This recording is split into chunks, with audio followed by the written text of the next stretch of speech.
And just like that, we're live. And Saib just started talking in my ear, so I'll get him unmuted in a second here. But good afternoon, everybody, or evening, morning, whatever time it is, wherever you are. I know we got people all over the world. I know we got Sword Sisters in Germany and Sunglare. Oh, I can't remember where you are, Sunglare. Doesn't matter. Hello to everybody, and welcome to Triple S Live for this week. Subsidian, how you doing? Good. My body hates me in the morning sometimes. By the skinny in the morning. It's not morning, dude. It's not morning. Yeah. It's not morning for you. It's hey, demo hygiene. Hey, don't give me none of that. I was up till almost 4 completing that 350-point walkthrough for Colossal Cave last night, so don't give me none of your back talk about being up late and sleeping in.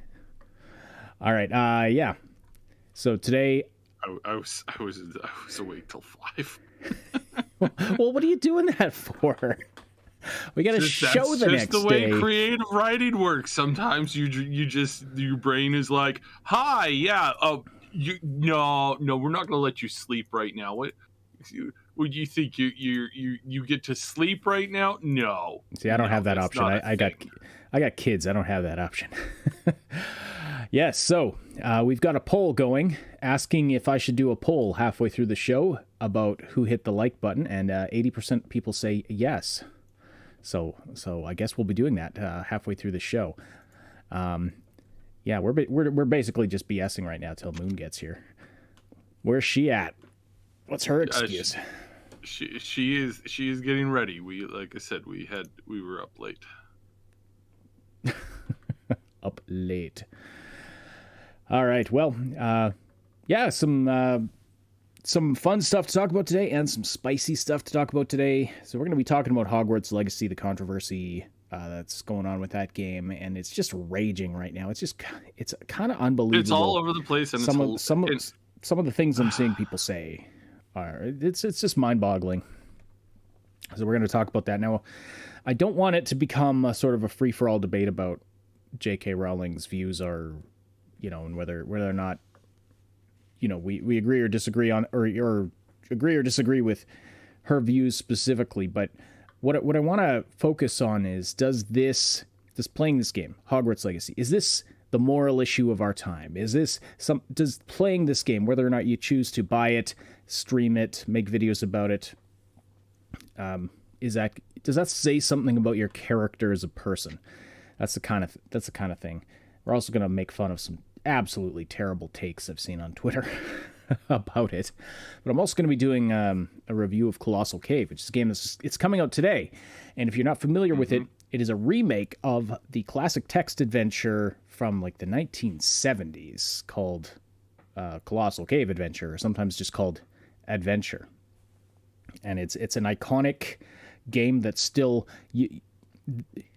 It started some of the earliest memes, some of the earliest gaming memes, before we ever called them memes. If you've ever seen the word Zizzy, XYZZY, that's from Colossal Cave. And there's other things from that game that are common in, they're common tropes and memes in like the programming, hacking, gaming circles. So it's an iconic game that most of us probably haven't even played, and I haven't played. I played a little bit of it, but not the full thing by any stretch. But I have played the full thing in this new 3D remake, which is from Ken and Roberta Williams. And if those names sound familiar, that's because they also are iconic figures in the gaming industry who started Sierra Entertainment way back in the day, that produced games like King's Quest, Police Quest, Space Quest, all those Quest series.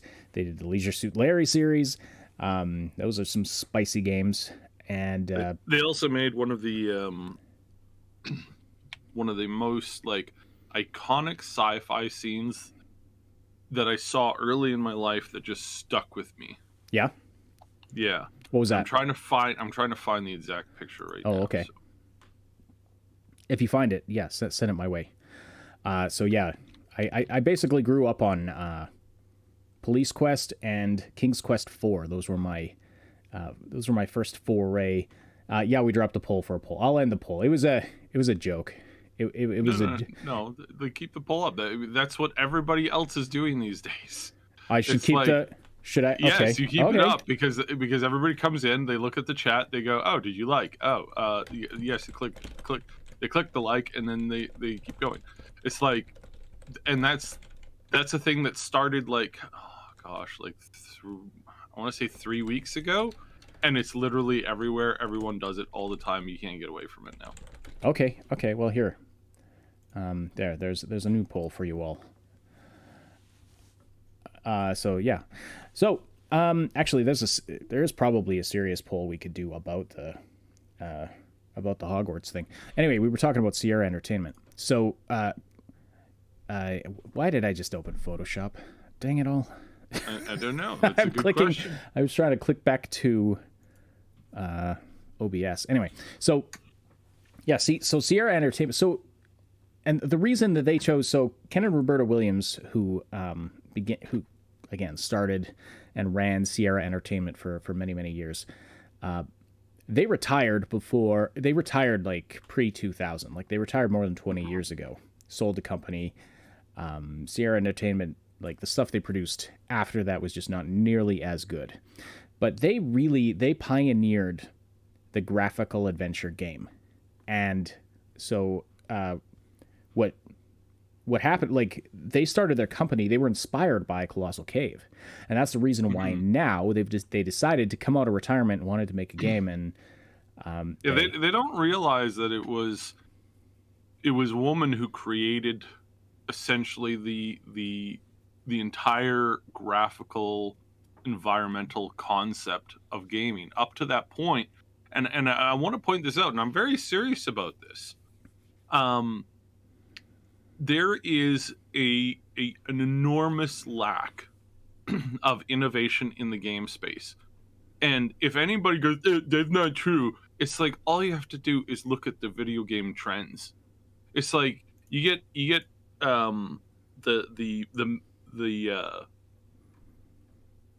what's League of Legends called again? What's it called? Yeah, the format. It's called there's a particular format. MOBA? Anyways, like the MOBA. You get the MOBA or MOSA concept. Yeah. No, MOBA. And then you get the MOSA concept, and then you get all these, and they just move in large popular packs. Yeah, someone comes up with some new idea, right? And then everybody copies it for the next decade. Original, one of the original creators behind the original Dota makes Dota in a RTS map, and then you look at that concept, and then you move ahead. What is it, like almost a decade now? Well over a decade now. And how much has grown in the MOBA space? Basically nothing. I see you, it's Moon. basically exactly the same as it was. Nice. Now we have something. That's it. Now now you're in that middle square, and I saw it just blank. Sorry, Saib. Go ahead. Continue. Yeah. So and you look at like every genre. Like how much has the FPS genre changed in 20 bloody years? It's like not a whole lot. Like it's like you take any like modern shooter and you compare it to Doom and Wolfenstein, and it's essentially the same thing. Well, like, it's the same concept, yeah. I mean, there's been lots of refinements. Yes, yeah. There's lots of graphical updates and improvements, and one of the biggest changes was like interactability with the world via your gun. I'm doing the air quotes now. And what am I referring to that? I'm referring to the original Half-Life 2, where you could pick up objects and move them with your weapon. You know, you had the discs and the gravitational thing. That was the big evolution there. The huge evolution of this shooter, where it's like you don't just shoot things, you alter things. You can, and it's like everybody in the studio just goes nuts. They lose their mind. They start screaming like off the top of their head, like, "Oh my god, this is the best thing ever!" It's like that's what the evolution has been like up to this point, and that's not much. And so when I look back at what how do you say her name? Roberta? Roberta Williams. Yeah. Yeah, what she contributed was she contributed this massive evolution. But because she's not necessarily highly political, and I emphasize the word highly political, because to people who are extremely political and make everything, that famous saying by somebody I don't even want to say the name of, where it's like you have to call everything out that you see. Everything is this, everything is that, everything is bad, and you have to call it all out. Yeah. That sounds exhausting. Right? It's exhausting, and I mean, we're gonna get to this with the Hogwarts story. I was gonna say that does kind of tie in. But if you're not that level of like controlly insane, because that is controlly and insane, you are not the person that they want to be holding up. So instead of holding up this person as one of the most formative, brilliant people in gaming, and one of the best examples of a female in industry, because she's doesn't fall into that exact tiny fractional scenario, it's like they don't even waste their time learning about her. They really don't. Right. And that's very sad, and that's also extraordinarily pathetic in the sense that, look, you guys have to like grow up, like you have to like learn how to open your perspective. If you want people to do the same for you, which is important because we all need to do that, you have to learn how to like, not necessarily judge everything so harshly. And like I said, we're gonna get to that when we talk about the to be fair, I have seen, they've done some interviews, and I've seen some articles about the Williamses, and specifically Roberta, as an iconic figure in the industry. They are out there. Oh, they are, but not from the people that we're going to be talking about later. That's my point. Well, exactly. It's like anybody who knows their game history knows that these two people were instrumental, very helpful, and really amazing just overall. Well, and they really pioneered the concept of a graphical adventure game. Like I said, in the era when they started their company, there were text adventures, and then there were like little arcade action games. They pioneered a way to make these, basically these immersive graphical adventures. And you might think, if you go back and look at the graphics now, I mean, they're so primitive, but colorful. The artwork they did with the limited pixels and colors they had was incredible. You go back and play King's Quest 4, and I just keep referencing that one because that's the one that I was obsessed with as well. It's the one I had when I was a kid, and it was the one that, I got lost in it, spent hours trying to figure out what the heck am I supposed to do next. But with these amazing colorful graphics that just mesmerized me. So, yeah. Space Quest, King's Quest, Police Quest, they were all awesome. They were really good. They were really good. And Police Quest, I remember loading up Police Quest for the first time. It was my first introduction to these types of games. And it just starts up your police, you're controlling this police officer standing in a hallway. And I'm thinking, because of my previous experience at that point, is, well, you walk. It was called In Pursuit of the Death Angel, so I'm thinking, oh, you're a police officer and you got to go chase down a ghost of some kind, or some supernatural entity, and but you have to go around and shoot stuff. That's what I'm thinking going into it. So I just try out the cursor controls, and the character starts moving. And I'm like, oh, wait a minute, there's this text interface. What do I do? And I type shoot. And it's like, well, you don't have it yet. I'm like, I don't have... Okay. So I'm like, I got to go find my gun. Okay. Walk into another room. Suddenly I'm in the locker room. There's like 3 other cops there that you can talk to.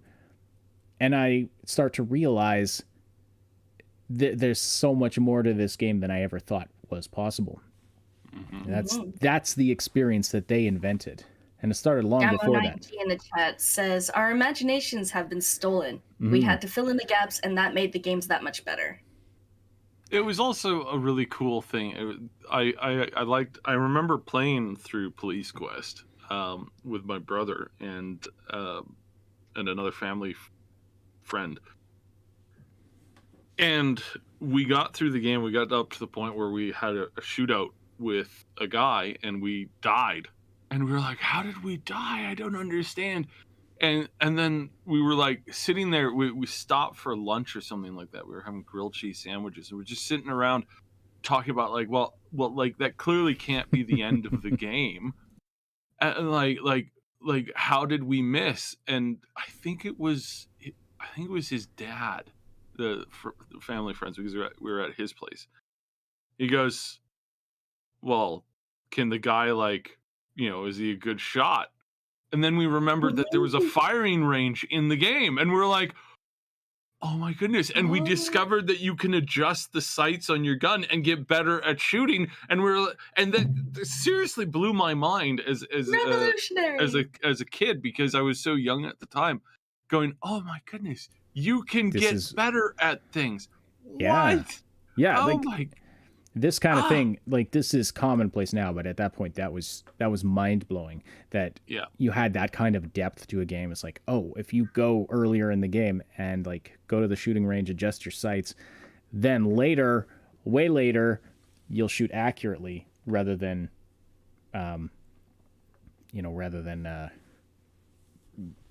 just dying like a chump. Yeah, exactly. Yeah. Daniel says, it also made you converse with friends similar to Shigeru's version of Zelda NES. You had to meet at the proverbial water cooler to share secrets. Yeah, exactly. I even remember with Mario Brothers 3, that was big when I was in elementary school. And, talking about it. And they're like, oh, did you know if you do this, you can find a secret and there's a warp whistle and you da-da-da-da-da. So, yeah, those kinds of things. We have lost that aspect of it. There's no getting together and sharing notes anymore. I mean, it's all online. There's a walkthrough for every game. I just put up a walkthrough for a game that isn't even out yet. I was fortunate enough to get a pre-release review copy. I saw Demo 9G said, yeah, it looks up. The price seems a little steep. I'd have to agree. I think the price is steep for what it is. I think the price is a little steep. It's unfortunate to have to say that, because it's. I honestly didn't realize it was that expensive. I just went and looked after you posted that, and I thought it cost about half that. So unfortunately, that might make it a buy on sale recommendation for me. But Colossal Cave, though. Yeah, I've thoroughly enjoyed it, and I guess I might as well jump into my review here. Unless, Moon, did you have anything you wanted to add to this topic before we go? Before we go on. I wish there would be more strategy and RPG games put out, because I'm tired of the looty shoot. I went for a few years where that was mostly what I played, and there was some story elements to them, but not much. And then I was also playing with somebody who would skip all the story, so that was not fun. Yeah. By the way, you might want to adjust your noise cancel. You are cutting out just a little bit. Okay, I need to adjust the mic then. Just when your voice gets quiet, it kind of cuts out because you've got some kind of noise canceling thing. Blame the cat. Yeah, okay. It's the cat's fault. It's Commander's fault. Bad cat. Bad kitty. All right, well, all right. Let's do the review of Colossal Cave. While it's fresh in my mind, I'm actually going to bring up some video. Yeah, do it. Not that one. This one. Okay, I'll just have some video playing while we go here, and I'm gonna skip ahead a little bit. Boink. Play the video. Play the video. Hello, computer. Oh, okay. Yeah, here we go.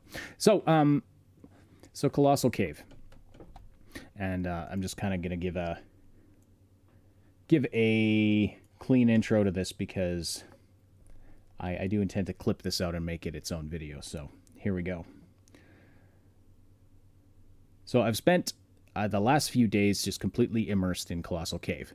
And what I've discovered is that it is an absolutely painstakingly faithful remake to the classic text adventure game on which it is based, which is called Colossal Cave Adventure, or often just Adventure.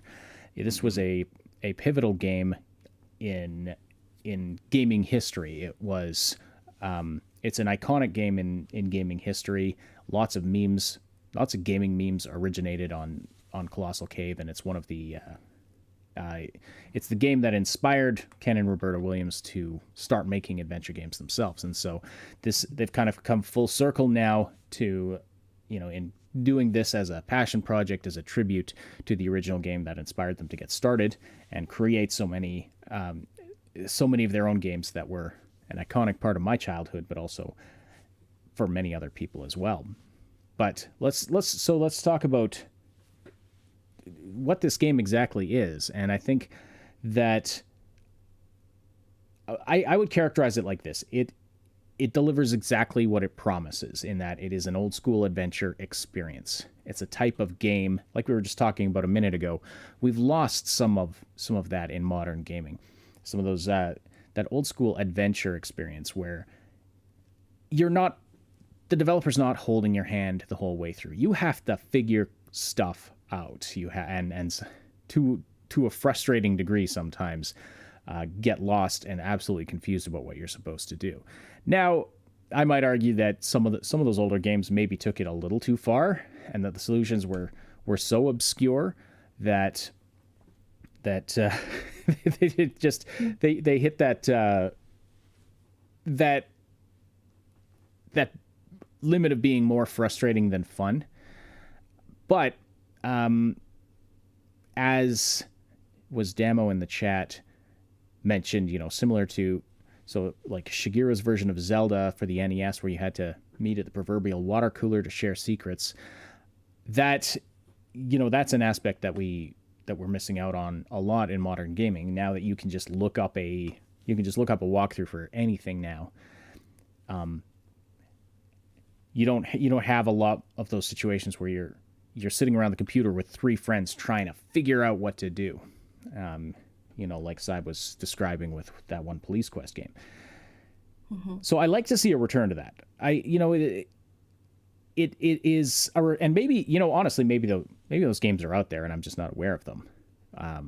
It's not a genre that usually when I want to play that kind of game, I turn to the older style games, right? There's plenty of the old Sierra graphical adventures that I haven't played. So, I could always turn to those, but,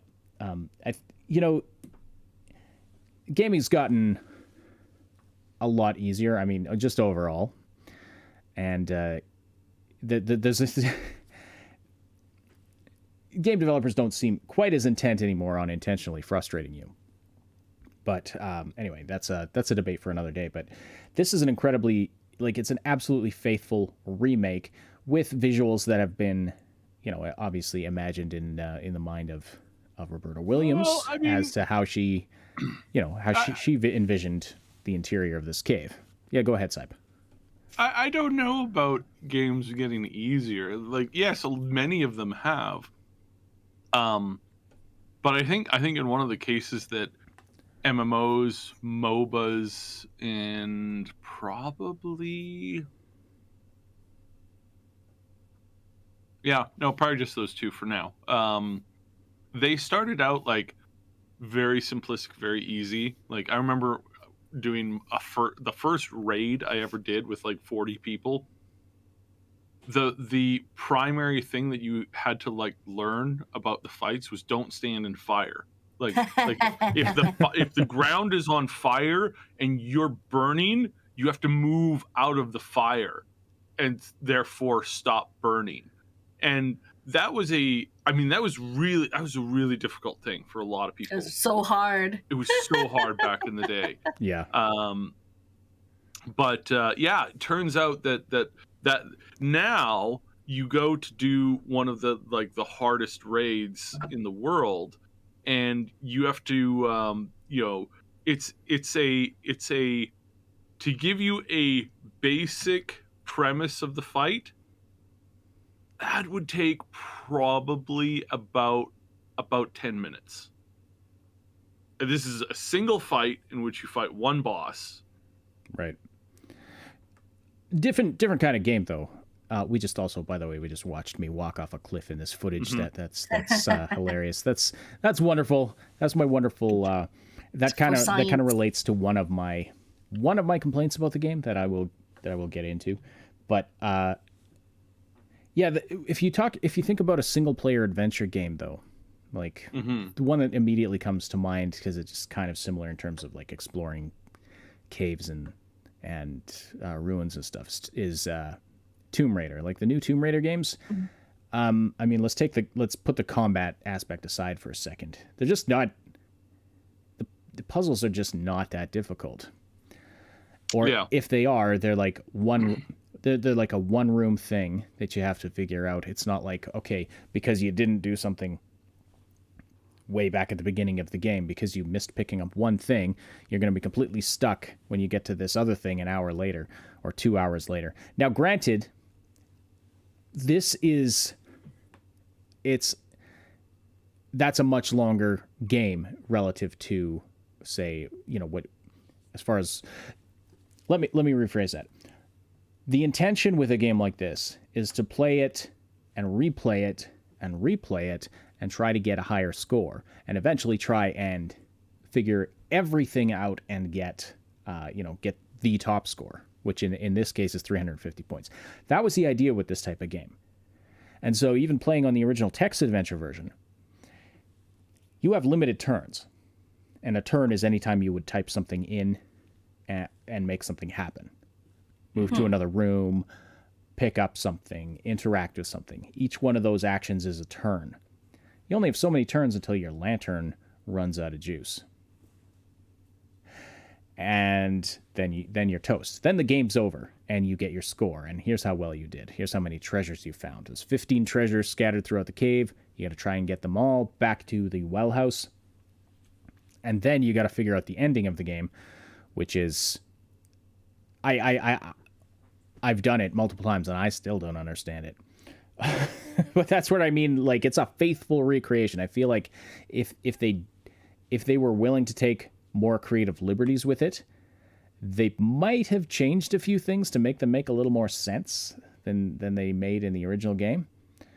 But they wanted to make a faithful recreation. I can respect that. I think if this were a brand new game that they were making in modern day, they probably would have changed a few things. But anyway, that's what you're getting. You are getting an old school text adventure game with 3D graphics, and it is available in VR. And actually, I wished I had a VR setup when I was playing this. That's just, it feels like the way it's meant to be played. I had fun with it on the PC version, non-VR PC version, but still, I as I was going through, the atmosphere was just immersive enough and absorbing enough that I wished I had a VR headset. So it can also be, someone in the chat, Damo in the chat mentioned the graphics too. Yeah, the graphics, I mean, it's artistic. The graphics are not like top of the line, cutting edge. Was that a stylistic choice? Was that because this game was being made for VR, and it kind of had to be the lowest common denominator as far as graphics? Game Notes says I'm playing on VR. Yeah, I would recommend it on VR if you're able to. If there's no barrier in the way to you playing it on VR, you should play it on VR. So yeah, the graphics. So not saying the graphics are bad, but they're not top of the line, cutting edge, technically speaking. But it's still it's a very nice looking game, very atmospheric. The sound design's pretty good. As you can see, a dwarf just threw a knife at me. Now I'm going to. I'm not going to do anything. You're supposed to throw the axe back. You're supposed to throw the axe at him, and he'll either dodge or you'll kill him. where was okay, where was I going? Yeah, the overall atmosphere, pretty good. So you can also play it as a point and click game. Like you can play this game entirely with your mouse, which again, probably, you know, and if you're using a certain VR headset that has just the one hand control, you can completely play it with that. But yeah, you can play it with your mouse, just switch back between, you know, use the one mouse button to switch between observe, interact, and move. And then, you know, play it that way. Or you can play it with WASD mouse controls.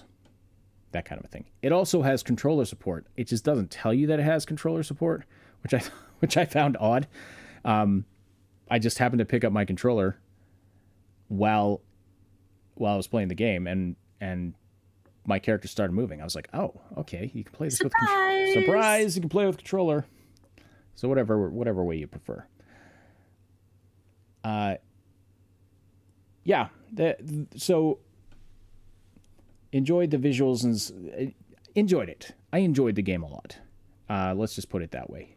I mean, that's good. Now I'm a fan of, you know, classic Sierra games, and so I might be a little biased in that. I'm a fan of these old school type games. Plus, I'm a fan specifically of Ken and Roberta's games from Sierra Entertainment.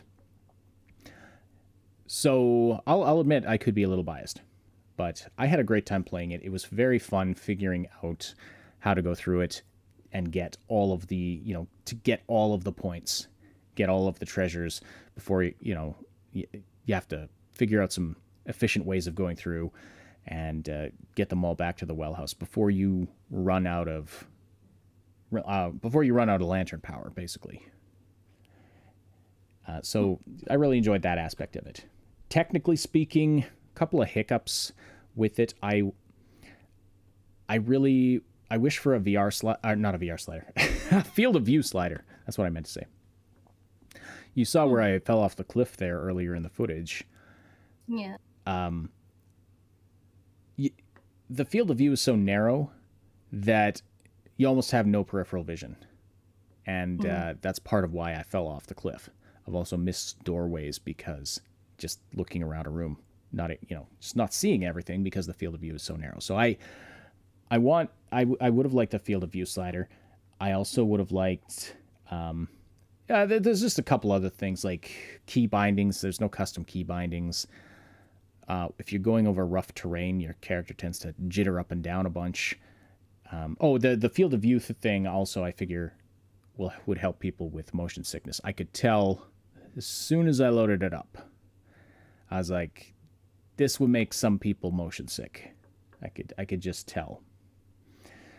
But that's on the technical side. Those are the only issues I encountered. A few quality of life things. No major bugs or glitches or anything like that.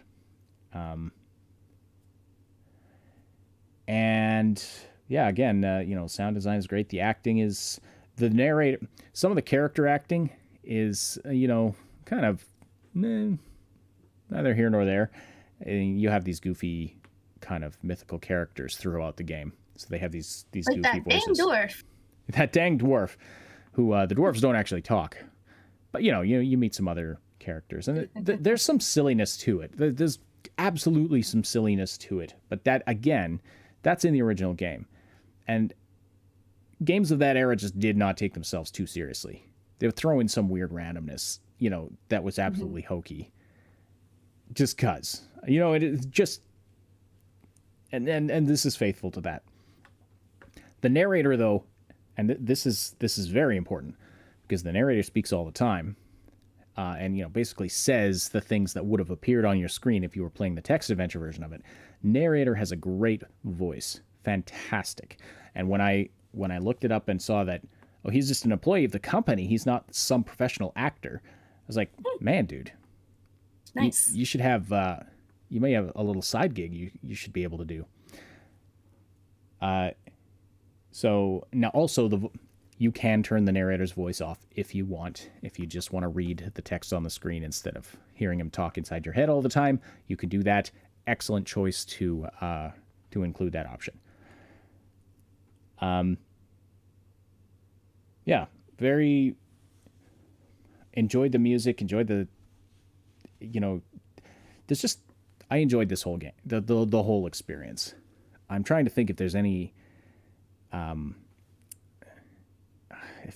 important aspect about this I should be talking about that I'm missing out on here. But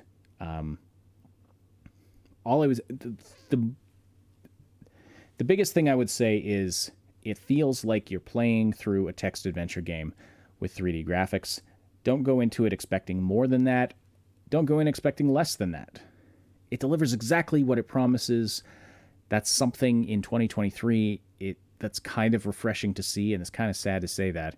But, they didn't overpromise, and they didn't overpromise what this game was going to be. They also didn't try to make it something other than what it was supposed to be. And so I respect that, and I think it's a solid game for fans of the adventure genre. The one thing that I do have to talk about right now, though, is the price, because I just realized what the price is, and yeah, it does seem a little pricey for what it is. So bear that in mind. Might be a buy on sale thing, unless you're raring to go with this game, you're a super fan of the classic. Maybe it is worth the full price of what they're asking. And I, there's a debate to be had about what is a game worth anyway, right? There's so much variance in what games cost. You could buy a $30 game that you spend 500 hours in. You might buy a $60 game that you spend 10 hours in. What is a video game worth? So I guess just look at it, decide if it's worth it to you. Even if it's not worth it to you at the current price, if you love a good adventure mystery, finding things, figuring out the puzzles, figuring out the mysteries, searching and finding treasures, if that appeals to you, definitely put this on your wish list. And when it's at a price that you can afford, or that it's worth it to you, definitely check it out, because I think it's worthwhile. And if you can play it in VR, play it in VR. That's I haven't played it in VR, but I think this game would be amazing in VR. I have played not a ton of games in VR, but I've played some, and none of them were as good as this. Those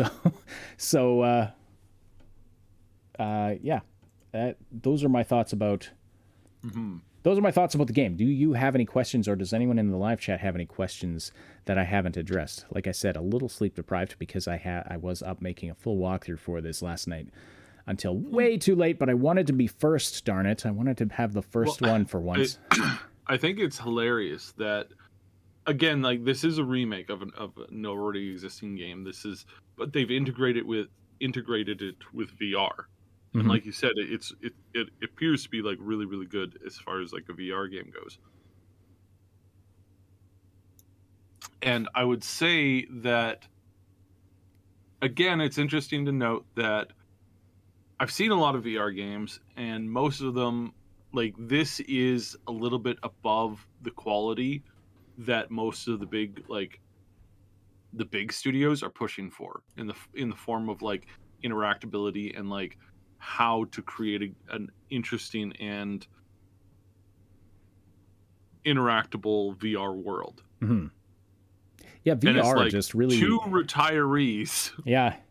Who are in their late 60s or 70s?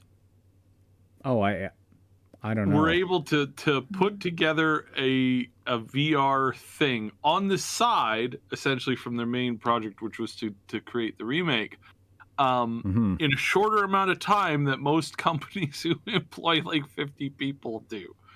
It's yeah, that's why, the few of the little technical hiccups that I encounter, like I said, no major bugs. A few little technical things, like it's like, you exit a room, the music abruptly cuts off because you're no longer in the place where that music's supposed to. It's like, well, really, it should have been a gradual fade out, but I don't know what the technical complications are with that. Willing to forgive little stuff like that, because it was a very small team that works on this, and Ken actually. I think they've been working on it for 2 years, and they did start a company to produce it. So there were other, additional employees who worked on it. It wasn't just the two of them, but it was very, it's an indie game for absolute sure. But you're right. Like, much bigger studios have produced much crappier VR games. And finding some, we managed to borrow a VR headset for a while from somewhere. My wife, through her job, was able to get access to it. We brought it home. Trying to find something that was fun to play on it was difficult. Without spending a whole ton of money, and then you don't know what you're getting. And I wasn't going to be... It was a standalone set. It wasn't like one that connects to your computer or anything. So I'm like, well, I'm not buying a game I'm not putting a ton of money into this to... in order to, install a game out here on a system that is going to be leaving in a couple of weeks. So I guess that limits the pool. But actually the most fun game that I found for it was this, basically this game where hordes of zombies are coming at you and you shoot them, it's all cartoony and stuff. But this would be fantastic in VR. Is it worth the price they're asking for it? Well, I guess that's a question that each person has to answer individually. Looks up your alley game notes. Yeah, I mean, if you really like this type of game, then I think you'll get your money's worth out of it, especially if, like I said, the objective is it's not just something you play once, and get to the end. If you get to the end on your first playthrough, well, that's just not going to happen. That's some kind of miracle if that happens. You are not meant to get to the end on your first playthrough, because there's a bunch of things you have to do to make that happen, and you got to figure all that out. So if you like to, if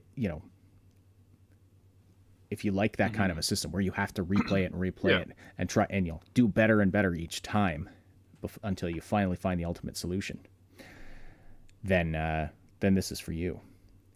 Let's see any other. There's no real questions coming in via the live chat, but what about I don't know, Simon Moon? Do you have any? Beat Saber is really good. I want to play Beat Saber. Mm-hmm. Come on now, guys, get a room. It's not that kind of thing, no. Beat Saber was born of content starvation, says Damo9G. Then it was bolstered by countless YouTubers and TikTokers who think they look cool dancing with lightsabers. Well, of course it was. Yeah. But again, simple, innovative concepts too. Some people do, but I want to point out that the best format for that is when you have when you do the port, where you port in your 3D avatar through. I think it's a combination. Don't quote me on this, but I think it's a pair up or like a combination of VR chat and Beat Saber. So you take on you got all the sensors on your hands, your feet, sometimes your hips, your head, and then you go in and you do the full Beat Saber thing, but the camera is capturing it in game essentially, where you are full body character. Tracking. Yeah, full body tracking. I think that's really cool. Like that's really interesting from a perspective of this is what the future of this stuff is going to end up looking like, in my humble opinion. Here's I just want to back this up, because this is a perfect example of what I was talking about earlier, but why you're not going to finish this game on your first playthrough. So there's this narrow passage, and I'm trying to figure out how to get through, and I can't get through because I'm carrying too much stuff. And so I'm like, okay, I'll put down this Ming vase that I've got. Boom, crash, it breaks. Good job. Okay, that's one of the 15 treasures you need in order to beat the game. So I'm like, oh, okay. Well, there goes that one. And you don't know it before, you don't realize it beforehand. So, yeah, when that happened, I was just like, oh my goodness, what a game. And then I don't know why it's so dark. What did I do? What happened to my lantern? It ran out of fuel. Did I turn it off? Well, I can't remember why I did that. Yeah, all right. So, those are my thoughts. Those are my thoughts on it. I dropped it, but even when it's dropped, it should still be lit, you know? So I should still have light, but it was getting pitch black. I can't remember what I was trying to do there. So anyway, fun game. Very fun, simple game.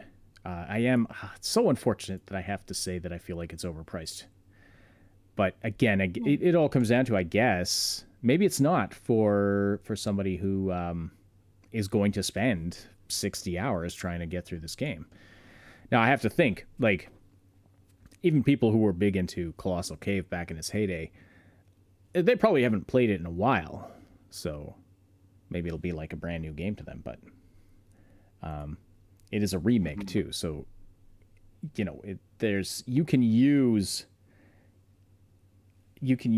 actually use a walkthrough from the original text adventure to guide you through this game, because it's that faithful to the original.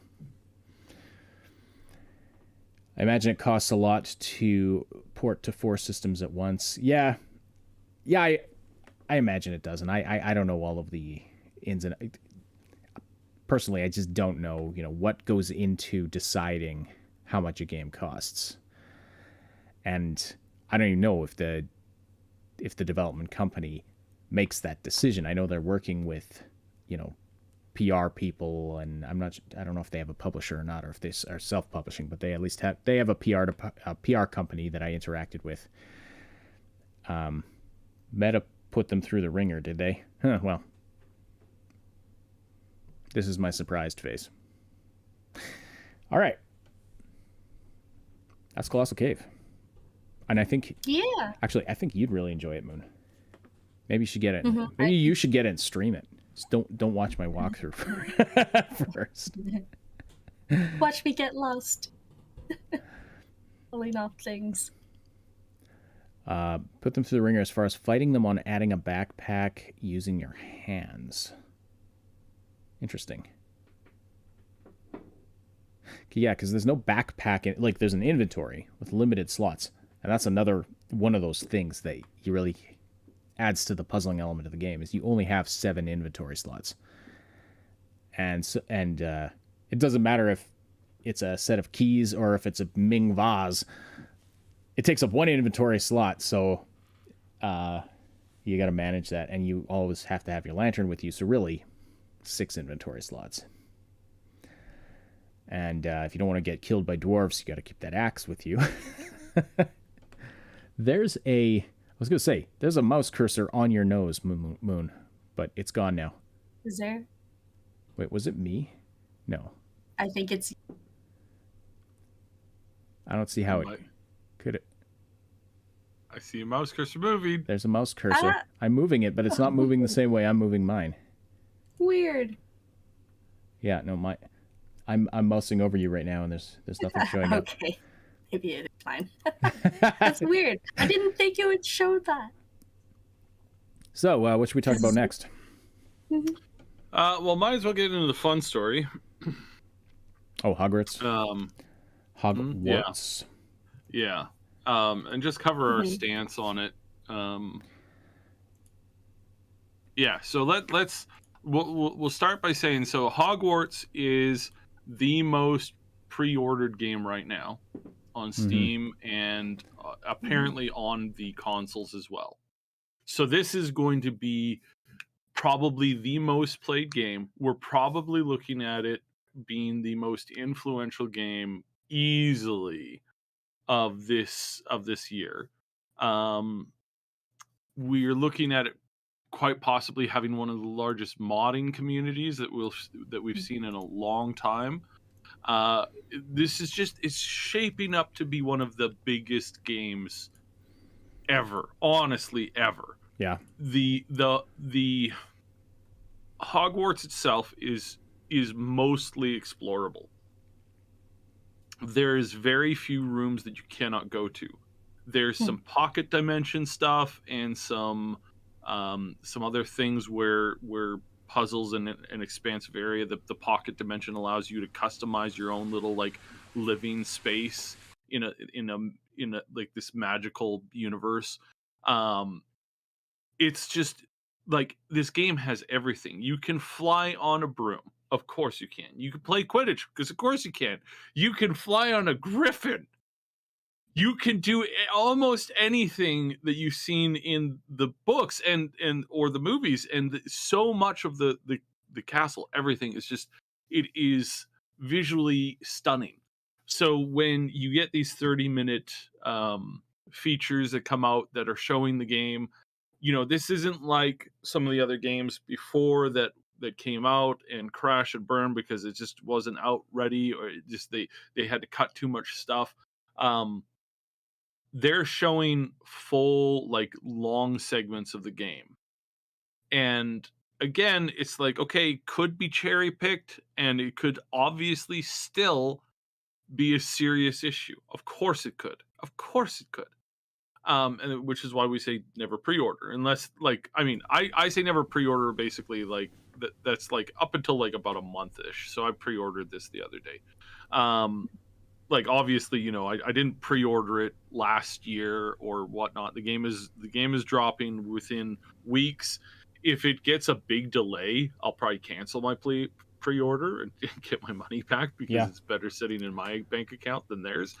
So yeah, so that's the basic skinny, is like, this game is looking amazing, but there are a lot of people who don't want you to play this game at all. They don't want you to touch this game. They don't want you to go anywhere near this game. They don't want you to do anything with this game, because despite the fact that it doesn't have a traditional gender system within the game, and despite the fact that they've done a bunch of other things to make the game more inclusive to people, because somebody who's not directly on the payroll for this game is currently, you know, being hated on by a bunch of people for her views on the whole debate about gender. That makes this, not only don't buy this game because of that reason, but don't even think about supporting the game or streaming the game or anything like that, because there's a small army of very angry people who will come and make your life miserable, because how dare you play something, an artistic take on a product that isn't necessarily created by that same person. And that's the news story. That's the logic of these self-righteous keyboard warriors, as I like to call them. Hogwarts Legacy is it's a full priced. I think it's just someone's asking in the chat, so it's just a regular AAA game price, I believe. Same price as any other AAA game that I buy here, in $79.99 Canadian, which is $60 American. What is a wizard? A mage with a stick? And I see what you guys are. I see what you guys are doing. I see what you guys are doing there. So, this is the logic of these people, and we're going to go through some of the dumbest takes I've seen on Twitter about all this. So while you're pulling that up, I'll give our brief stance on this. So we're gonna play it, we're gonna stream it, and we're gonna stream it in spite of these insane people who don't realize that what they're doing is basically a heavy-handed form of censorship. A heavy-handed form of censorship. It's the same thing that you have in China. It's the same thing that you've had in various places throughout history, where there's something that somebody doesn't like for some reason. Well, they don't care, though. Nobody has to have a valid moral argument in any of these cases. I have to disagree with you on one point. They know it's censorship. It's not that they don't realize it. They know it is, and they don't care. I thought you said they didn't realize that. Like, no, that's what they're doing. But yeah, no, they know that's what they're doing. They know that's what they're doing. They don't trust me. No, a lot of them, they don't think that it's censorship on that, like what you're thinking about, what you're talking about. They don't view that as like heavy-handed censorship. They view that as light censorship or boycott censorship, right? Heavy-handed censorship is a newspaper that runs a newspaper that's critical of a government, and a bunch of thugs show up one night and torch their printing press. That's heavy-handed censorship. Heavy-handed censorship also comes in the way of threats. Like, if you do this or talk about this, it'd be a shame if something happened to your nice little store here. Nudge, nudge. That's heavy-handed censorship. Yeah. That's criminal censorship, akin to any kind of like crackdown on anything. That's what heavy-handed is.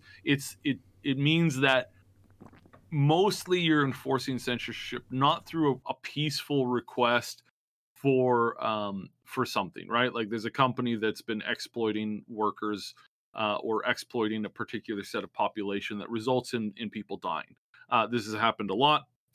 I've taken part of these boycotts in the past, especially as a kid, and we just refused to use that, and we would send letters to the company going, "Hi, I really like your product, but I can't support your product so long as you are giving money directly to this company that deals in death, whether it be landmines or something else." There was a big hubbub about this in the early 90s. How there were some retirement investment companies, that would take your money for your retirement, and they would invest it in a company that makes landmines, and they sell it to destabilized countries so that people can, kill people. It was absolutely brutal stuff like that, right? Like, obviously that's where we want to avoid that. Obviously, that's the kind of stuff where again, you say, no, I'm not touching this, I'm not supporting that. Heavy-handed censorship is where it's like you call the people who own that company up, and you're like, if you don't do this, something bad might happen to you. Well, you're not saying exactly what bad thing might happen to you, but this is what we've seen. This is what we've gotten. There's been tons of content creators who have received threats where it's like, if you stream this game, we're going to call you every name in the book, and we're going to hunt you down. We're going to dox you. We're going to put your information out there. If you have a family member who owns a business, their business is going to be put out there. Trust, like, I've seen it all. We've seen this stuff happen. We've seen big companies use these same tactics against, people like Submato, where it's like, if you don't do exactly as we tell you to, we're going to hunt you down, and we are going to cause you significant pain. And that's a thing that you just can't do if you want to make positive change, if you want to make positive interactions. Paulie's in the chat. We love you. He says with a super chat, I do not like such games, but since it offends the keyboard T warriors, I'm going to get it. The game whispers to me politically that I need to support the normal gender. Best game, 10 out of 10. Well, there's the other side of it. In our community saying that. And what now, and this is a great point, and this absolutely like puts a T on what I'm talking about here, because in a system where people would like, hey, I'm going to boycott this game, and I encourage other people to boycott this game, but since this money isn't directly going to the creator of the Harry Potter universe, and since since these developers don't they've worked on art can be separated from the artist. I really do love some of the sci-fi worlds that have been created in the past, despite the fact that some of their writers were very bad people with very bad ideas, but the art can be separated from the artist. the Lovecraft world is really cool, very interesting. Do I think Lovecraft was a good guy? Not really. He was really messed up in a lot of ways, and he had a lot of huge faults, but that doesn't make his work, in our day to day necessarily be something that needs to be canceled or destroyed. It's something that you can point at and then use as an educational point. And that's my point of this whole thing. And that's where our stance is. We don't believe in censorship at all. We believe that other than things that the society has agreed upon to be legal should not be done. Therefore, obviously, and I've had this thrown at me so many times. It's like, oh, so you're just okay with violent people, giving you threats. It's like, no, threats are illegal. You go to jail for making physical threats against people. That's an actual legal crime. And if somebody has directly messaged you, you should be able, which I know is not always the case, but you should be able to go to your police station and say, hey, this person sent me this DM. They go, huh, well, I see that they're on your phone. Let's call up the legal department at this company that runs this app.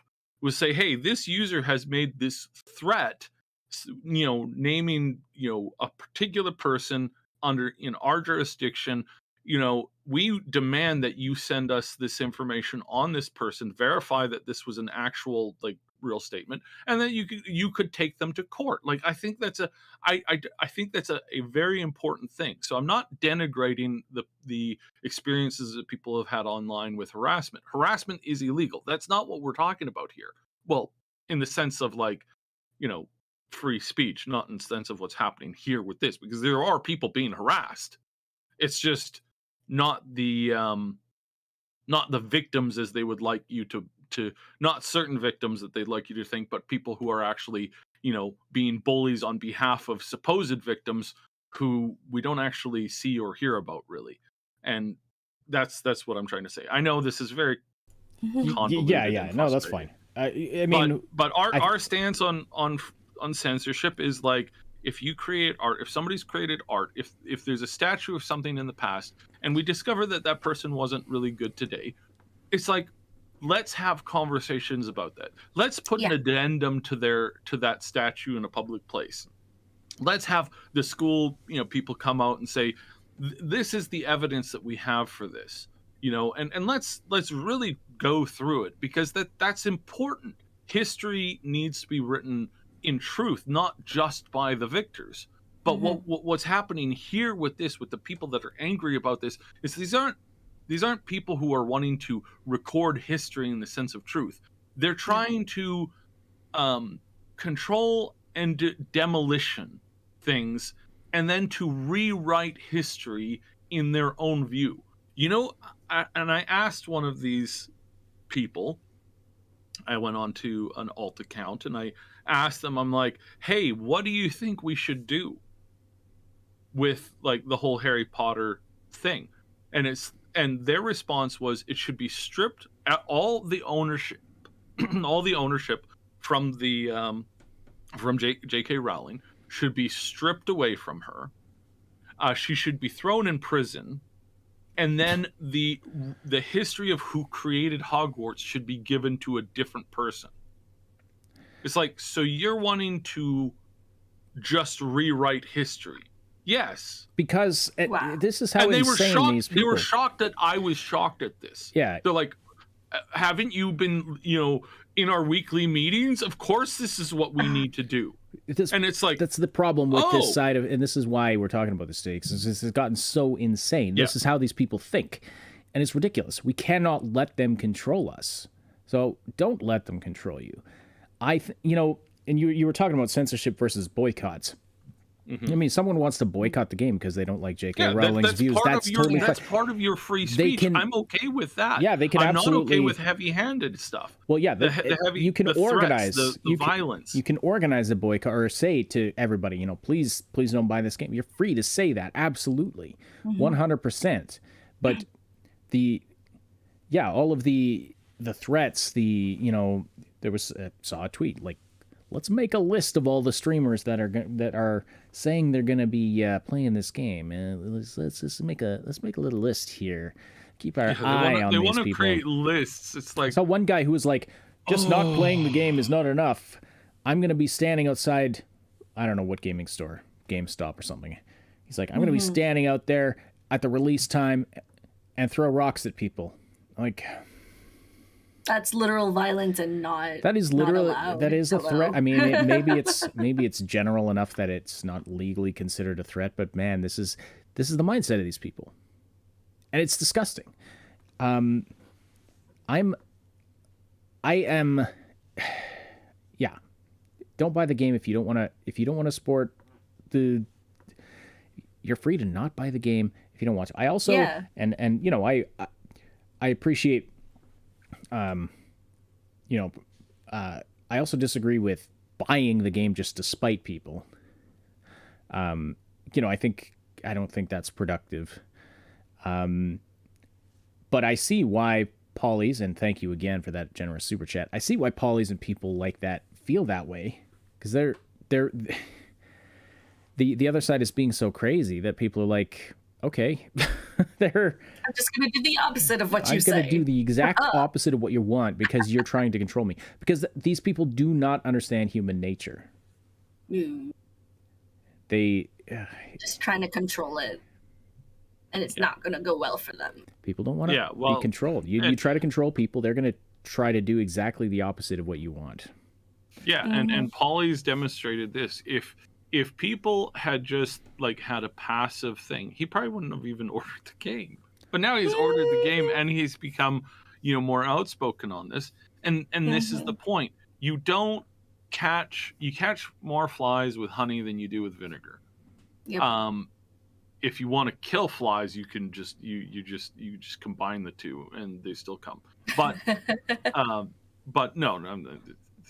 But the point of that statement is that if they were to come out and talk about, hey, here's what's happening with the gender issues that we're all facing today, and I'm avoiding saying the particular tagline because I don't want censors picking this stuff up, and it's for no other reason than you have to be so careful with what you say in YouTube because they have these things that scan every single word you say and then they put you in different categories based off of that, and I think that's dumb, and it should really not be happening.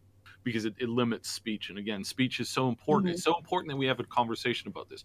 Why is it important that we have a conversation about it? Because there are problems. There are people being bullied. There are difficulties that are going on. There are both good people who have been, who are hurt by anti, trans things. Right there, I said it. Then there's that, but there's also. And this is so difficult because for me to understand, it's like, of course there's bad people who use it as camouflage. And for some reason, people think that because there's somebody who's bad who's using it as camouflage, they need to defend that person because otherwise it risks their whole thing. It's like, that's never been a thing. I don't know anybody who looks at a hypocrite who's obviously abusing something. We had this with the whole TV preachers way back in the 80s and the 90s. It's like there were a lot of really bad people who were using they were there's an old term, I wonder where it came from, wolf in sheep's clothing. It's like you have to get those wolves out. And it not just to protect the integrity of your thing, of your movement, of your society, of your group, of your ideology, of whatever, but also to protect the actual victims that they're victimizing. And it's so frustrating to me when I see people getting so bent out of shape about this game, yet they're not willing to go out and say, hey, we caught a bad actor who was posing in our group, and we need to call this out. You can't even do that right now, and that is so dangerous because you're only going to end up building people against you when you don't admit that you have faults. And I don't mean you as an individual, I mean you as in your movement. It's like every single movement in the world has faults, has bad actors that are hiding amongst them, because that's what predators do. And sometimes predators are physical, sometimes they're mental, sometimes they're sexual, sometimes they're just attitude. All sorts, Yeah, and there's all sorts of bad actors who come in to do bad things because they're hurt and they want to hurt other people, or they're just broken and they want to hurt other people. It's like that's the point of this. That's the point of free speech, is to make sure that you can root out those problems. Because what happens when you don't, and we've seen this in history so many times to count that I'm not even going to name any examples, where a corrupt individual comes into power in a large social structure of some kind and becomes a tyrant. And then sometimes they're just a tyrant in their thing, sometimes they become a tyrant of their area, sometimes they become a tyrant of an entire country. And we have entire periods of darkness and war in human history where that tyrant did that. Are you telling me that you want to defend a possible tyrant growing in your midst? It's like, no, of course not. That's why you need free speech. And free speech allows people to call things out. Somebody's like, well, she's a tyrant. It's like, no, she has a political disagreement with you. Yes, she has opinions that she's with an opinion that is like, that she is not mandating in she's any not way, forcing shape, or it form. On people. She's just stating it out loud. She's talking about it. And people have gone after her so much and at an angry position that she's had to become very defensive and very antagonistic when it comes to dealing with that stuff, because that's the corner that she's been backed into.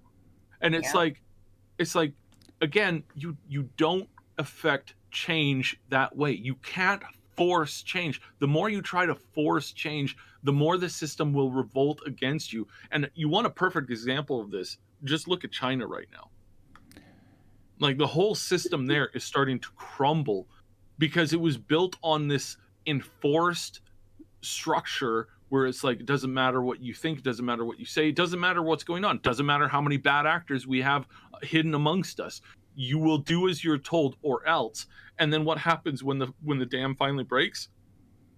Well, I think there's a group of people that they want that system, but they that want to be ruled over. That's kind of the conclusion I'm coming to. It's my personal opinion. A little bit. Like, there are people who want to be ruled. I am absolutely sure. I talked to a lady before who said that she had hoped that a current political leader in Canada, who is currently the one in charge, I'm not going to say his name because he's. She said that she wanted him to become a total dictator, a total authoritarian, because she believed that he would be a kind authoritarian and he would force all of the problems to be fixed. And you just look again, if you know anything about Canadian politics, you just look at the absolute travesty of every single scandal that's erupted, and it's not good stuff. It's not like, oh, he was trying to like force through something to save the planet. No.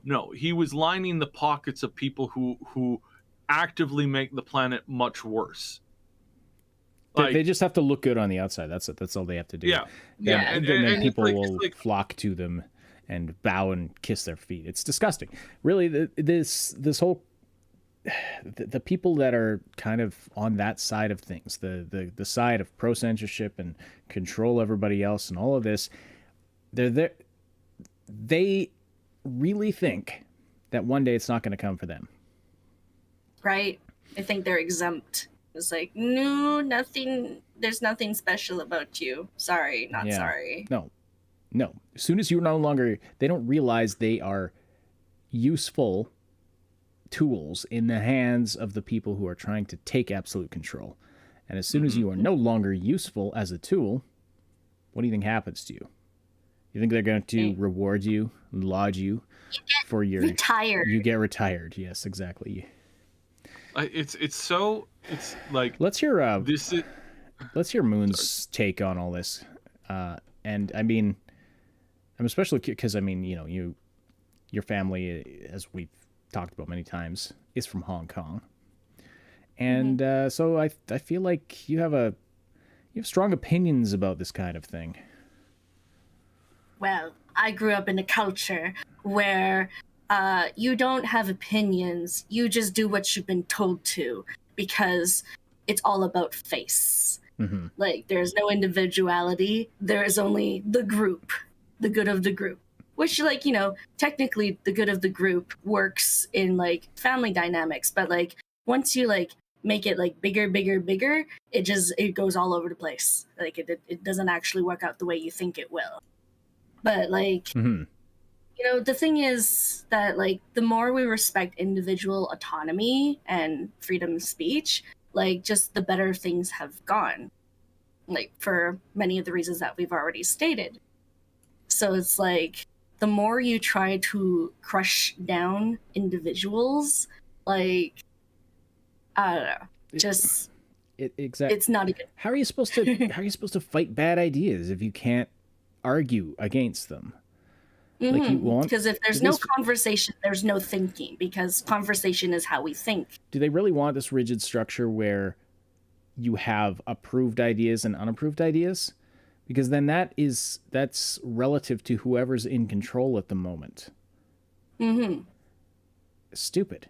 Like, how do they think that will ever work, or couldn't ever be turned back on them? And if you keep repeating the same things, there's no movement forward, right? Like, you're not going to go anywhere new. You're just going to stay stuck in the same place. And that same place, like, maybe it's good for the moment, but who's to say for the future, kind of thing, right? Well, and I said this on Twitter a couple of days, I think it was a couple of weeks ago at this point now, where it's like, why do you want people who disagree with you? Because if we didn't allow people who disagreed with us, I mean, just think about it. Just it's such a logical base question. Not based as in like base, but like base as in like simplistic question.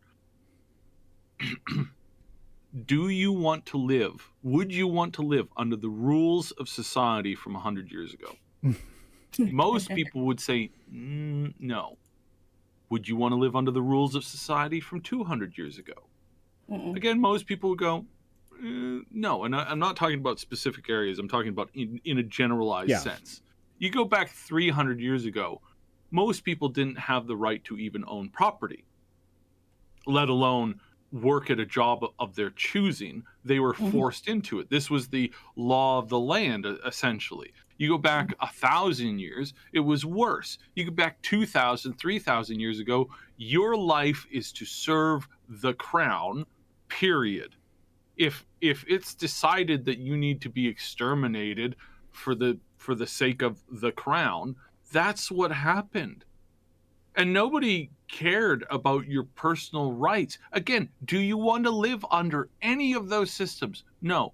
Why? No, thank you. Because they're terrible. Well, what do you do to evolve past that point? Well, you get people in a room that have disagreements with each other, and you argue out the best course of action. And the most people with the best education sit around and go, here's this idea. Well, here's that idea. Let's work this into practice. How would this work? What is the outcome? And you do this to the point where you are able to actually have decent, thoughtful, deep conversations, looking at problems and coming up with actual solutions. It wasn't until that concept became integrated into a society that we actually started to evolve technology and move forward and start to create new things. It's like, well, up to that point, that was not a thing that happened. No, not just and also in terms of our social values. Slavery was the norm for centuries and centuries and millennia. It just was. Yeah. We finally now, yeah, I know it's not abolished worldwide completely, obviously, and that's a sad state of things. I suppose, the sad reality is it may always be there to some degree on our little planet, but it is now illegal in the Western world, at least. And in I would say most of the world is now illegal. Some countries it's not. So how do we get to that point? We had people speak out against it and change hearts and minds. Right? How's that going to happen if you're not allowed to? Because if you don't think, if the people who were in power and wanted to keep that, wanted to keep that in place, had the power to just shut down your speech, how is that supposed to change? Yeah. Right. Yeah. And again, this doesn't mean that we have to accept just proven concepts that are you're not going to have somebody go, hey, we should really have slavery back again. It's no, that's not a thing, because we've had the argument up to this point now. But even that where can't anybody be... who suggests that can easily be debated out. Well, right? That's just it. And even that is not an authority. You don't need an authoritarian fist to come down and crush that idea, because most people are just going to be no, that's terrible and wrong and horrific, and shut up. I'm not listening to you. Because again, your idea has been, for thousands of years, your idea has been proven to be universally just bad. It doesn't work. When you have slaves, you don't progress society. Things don't change. You get stuck in a rut. You get stuck in this point where everybody has to be owned by somebody else, essentially. And if that doesn't happen, then then society falls apart. And then there's chaos, and then there's anarchy, and groups are getting revenge against other groups, and that kind of stuff. It's that's the whole history of the Roman Empire from 300 years AD and onward. And it's that's not good. It doesn't work. Everybody who has a brain knows that doesn't work. And yeah, there's some idiots out there who will say that, but there's also some idiots out there who think that eating Tide Pods is a good idea. So it's not something that you have to worry about. The things that you want to have conversations on are actually meaningful and interesting. We have big conversations that need to take place around AI, around how humans evolve going forward, the capabilities of certain technologies that aren't here now but will maybe find themselves here tomorrow or the next day or the day after that, or a decade from now or 2 decades from now. There's going to be a lot of questions that at some point people have to be able to debate with the understanding that they're going to be treated fairly, and that the debate is going to happen, and that it's not going to be solved overnight. There's none of these issues are going to be solved overnight. None of them are going to be fixed in a matter of a few hours. But we don't get anywhere by drawing lines in the ground, digging trenches, and starting to shoot at each other. It's that doesn't help the situation. What helps the situation is learning to debate and move the question forward constantly at a respectful point of interaction. That's where the importance lies, and that's why we're solidly against this whole movement, against this Hogwarts thing. Not because we like Harry Potter or anything like that, but because of the principle of the thing. Without us being able to debate these questions and assuring the other side that their opinions will be respected in a fair and free debate in which everybody's goal is let the best idea win, that's the most important thing. And if we don't have that, and if we can't allow that in something as simple as a video game, then what are we going to be left with, after that? Right.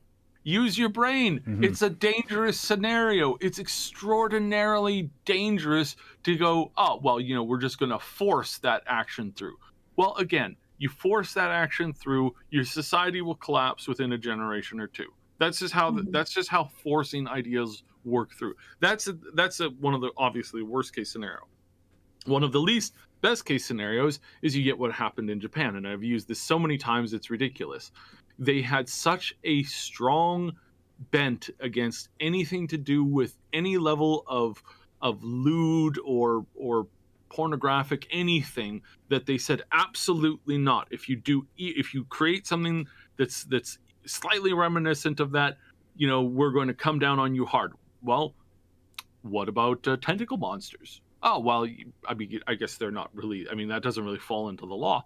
Great, cool. We'll make an entire 10% of our GDP rely upon this exportation of this new art form.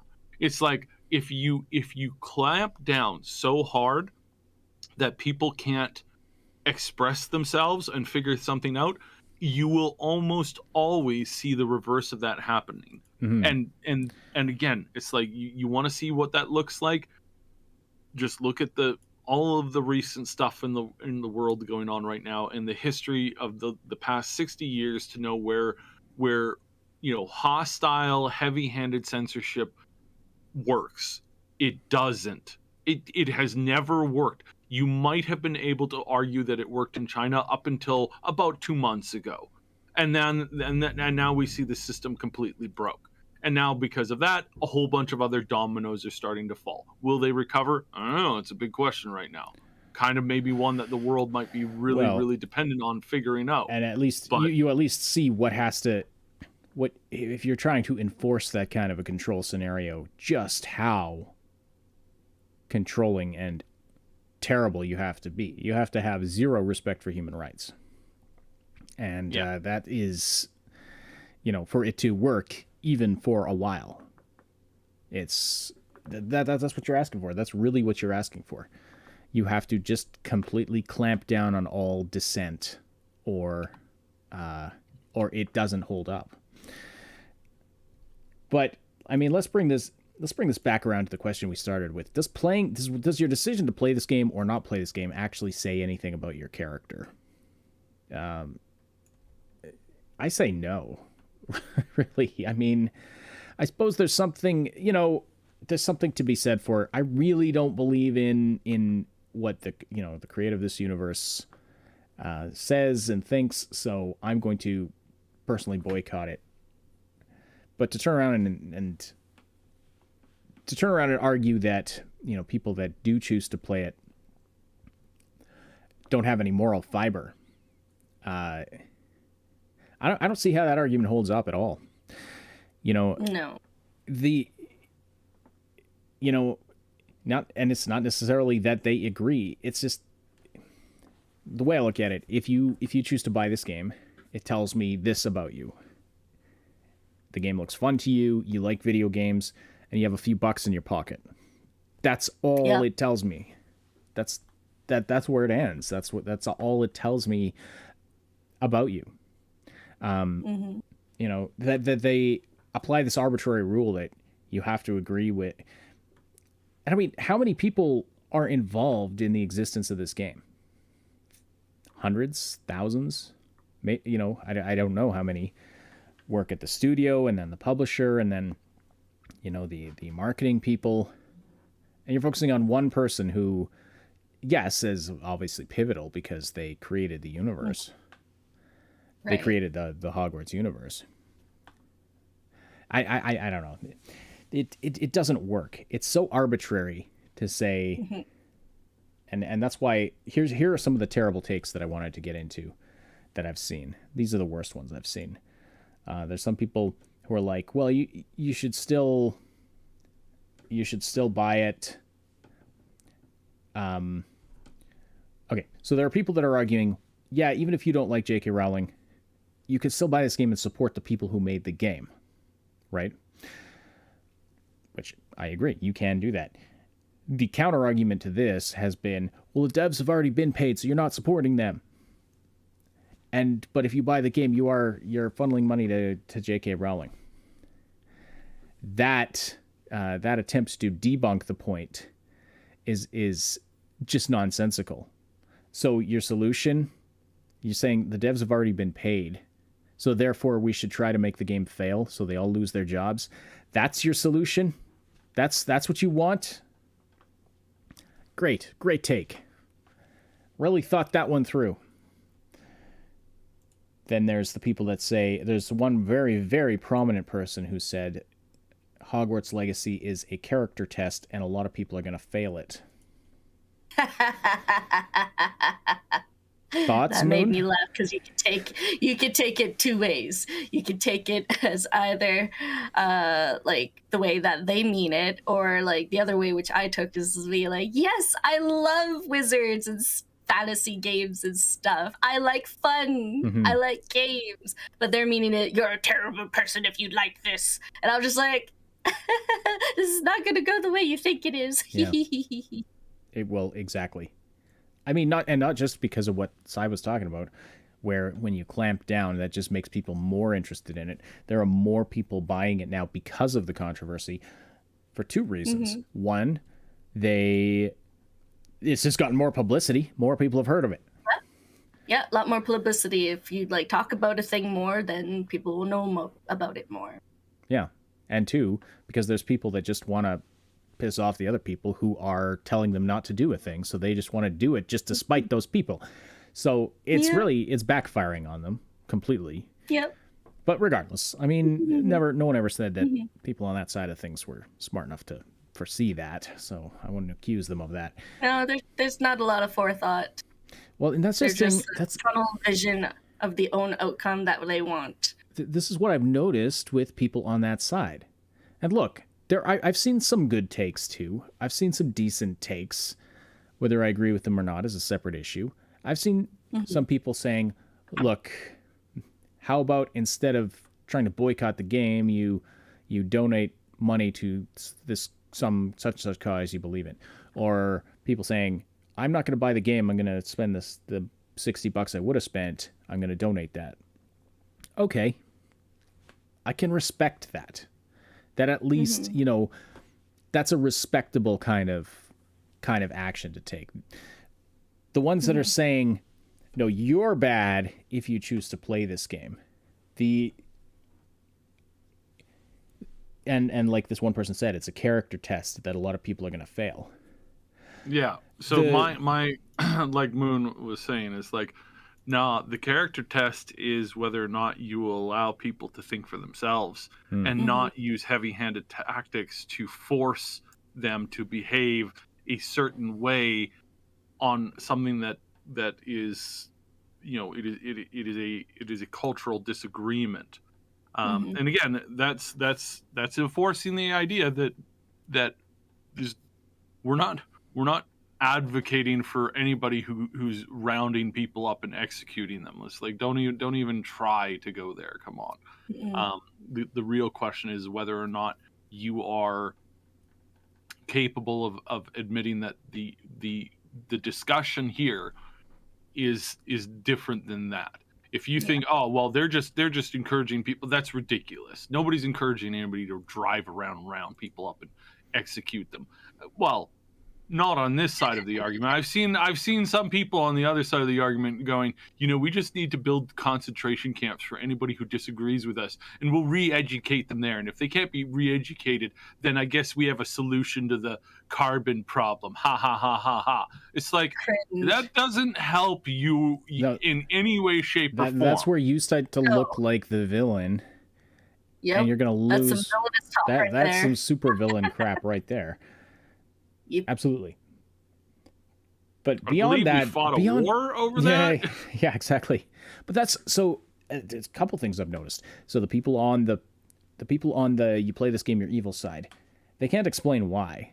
They can't give you a logical explanation as to why. It's just money going to such and such a phoba. The money's going to her, and she has bad opinions. Therefore, people are going to die. Well, can you walk me through the logical how you arrived at that? Elaboration, but no.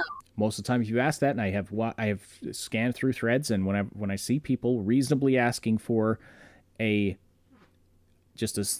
simple answer to a question like that, they're told one of two things. One, either Google it, which is like, okay, so you can't even just give me a brief summary. Google it. Right. Tells me you don't know. That's what it tells me. You're too lazy, or you can't think of an answer, or you're just... Or that your platform is so shaky that you can't defend it whatsoever. Yeah. You just want everybody else to come to the same conclusion. Exactly. No. You're just... It's kind of a thinly veiled way of trying to just say, oh, you're just ignorant. You should know this already. Yeah. Well, no. Okay. Literally. Maybe I have looked into it and still curious about it. Well, yeah. Google it. The other thing that they say is to F off. And I saw one guy get told both of those things in the same thread. Actually, they got told to Google it, then they got told to F off twice. And he's just asking very reasonable questions. How is me playing this game going to harm somebody? I'm asking to understand your point of view, but they won't do it. They won't or they can't. They just get so emotionally invested that if you don't agree with them point blank, like right off the get-go, how dare you, and just emotional explosion. Yeah. It's ridiculous. I'm just like, I just want to understand, guys. Just tell me what you mean. I don't understand how you got to this point. Please walk me through it like I'm stupid, because I'm asking you because I don't get it. And they're like, oh, well, just be stupid then. And I'm just like, this is not helpful. Yeah, so... And this is not even... I'll put it... This is not even a trans versus anti-trans debate. No, just reading Sunglass Guys, because there are plenty of LGBTQ people who are absolutely fine with you playing this game and who are going to play it themselves because they want to. This is a control versus non-control. This is a you must agree with my opinion or I'm going to control you kind of a thing. Mm-hmm. That's where the issue is. This is nothing. I don't think the issue actually has to do with trans issues at all. Personally, I think you dig deeper. It's just a control thing. But the thing is, they don't. The other thing I've noticed about those on the control side and don't you dare play this game side is they don't apply their rules consistently. It's a character test, okay. So, where's your outcry about Disney? Where's your outcry about all the game companies that don't? They'll change their logos to the rainbow colors during Pride Month. Oh, except in those locations where doing so might cost them some business. I mean, that they're really taking a principled stand there, right? Yeah. And I'm muted. I honestly think that is a worse faux pas than what J.K. Rowling does. Oh, hell. J.K. Rowling is clear and concise on her arguments. Does she want trans people exterminated? No. Does she want a protected space for biological females? It's like that's her debate. We can debate whether or not that's an actual thing. We could debate whether or not how important that's going to be in 5 years, 10 years, 20 years in the future. Those are all very important debates that need to happen. Obviously, there are counters and arguments to be made on both sides. Mm-hmm. I'm not drawing a conclusion. I'm just stating the facts. Whereas with Disney, you have, oh yes, we support this thing. Unless, of course, you're in this country, that country, this country, that country, or that country, in which we're not gonna really talk about it.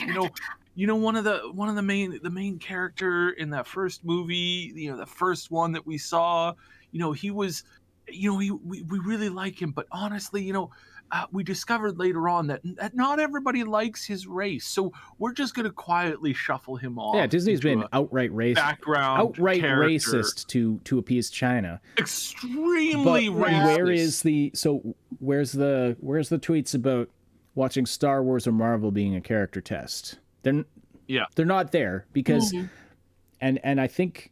I mean, why? I don't know. For a lot of people, your actual character test was a movie called Mulan, and you completely and totally failed it because you have in that place reliably reported by dozens of agencies, dozens of investigative media companies and investigative reporting that people are being used as human cattle. Everything from their labor, their life, their entire finances to their very organs in their body is being used like human cattle. I cannot emphasize that more. And people and Disney thanked the people who were doing this directly. Yeah. They said, "Oh, you guys are wonderful," and then they stood back idly as people called this out and said, "You're evil," and they go, "Oh yeah, we're not talking about this right now. We're not talking about this. Oh, I wonder why you're not talking about this." And every single person who's saying, "Oh yeah, Disney is good and we accept them and we really like this movie," it's like, no, you're all a bunch of hypocrites. And we've been seeing this again. We've been seeing this ever since the whole thing with Hong Kong happened, with the very fact that it used to be politically good to say free Tibet. And now if you say free Tibet and you're on a board or like some powerful position in some Hollywood company, you get removed. Oh, wow. Isn't that weird? Lying hypocrites. Yeah. That's what I hate, hypocrites more than anything. I am very honest and direct with everything that we do. By the impassioned way that you're talking about it. I mean, obviously, Cyberant. This is everything we do is like I have a very direct and important point of reasoning behind it. It's like there are reasons for what I do, how I do it, and what we do. Everything I stand on principle on absolutely everything.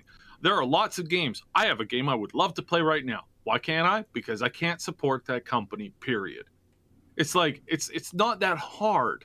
Yeah. If you're really committed to this, doing this, then make that universal. Make it across your whole spectrum. Actually do what you're saying. I find it so funny that the people who are arguing and screaming for the salvation of the planet the most have some of the biggest contributions in waste. And it's not from big people. Yeah, we all know about the big actors and whatnot, but we also know from the little guys, those little people. I saw somebody the other day complaining about we're going to save the world. I'm like, huh, did you just put an entire 3 garbage bags into your garbage? Yeah. Why aren't you separating the garbage into recyclables? Well, we don't really have a recycling program. Well, but there is that you can just drive down to this place, about 40 minutes away, and you can have all of your junk sorted there, and you could hand that over there. Oh, well, that's really just out of my way. Yeah, it's out of your way. You work in that neighborhood. Well, yeah, but it's an extra 20 minutes a week. Plus, I gotta sort the garbage. I don't have the time to do that. Oh, but you want everybody else to do it. You just don't want to do it yourself. Oh, yeah. This transitions perfectly into my final point. Were you going to say something, Moon? No. Okay, this transitions perfectly into my final point because someone was called out on in this particular thread that I saw, and I know I'm being ambiguous. I just didn't want to pull out the exact tweets because I don't whatever. So someone was called out about the whole thing. Well, okay, aren't you kind of being hypocritical? You're so against this, but you're okay with Disney, and you're okay, and you're ecstatic about the next Star Wars game that's coming, and blah blah blah.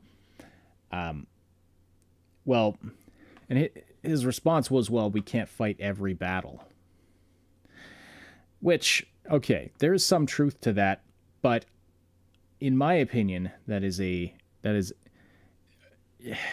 not about fighting every battle. You're fighting just this battle, which I interpret as you only want to fight the easy battles, the ones where you're clearly on what you perceive to be the winning side, the ones that don't cost you anything, the ones that don't, the easy ones.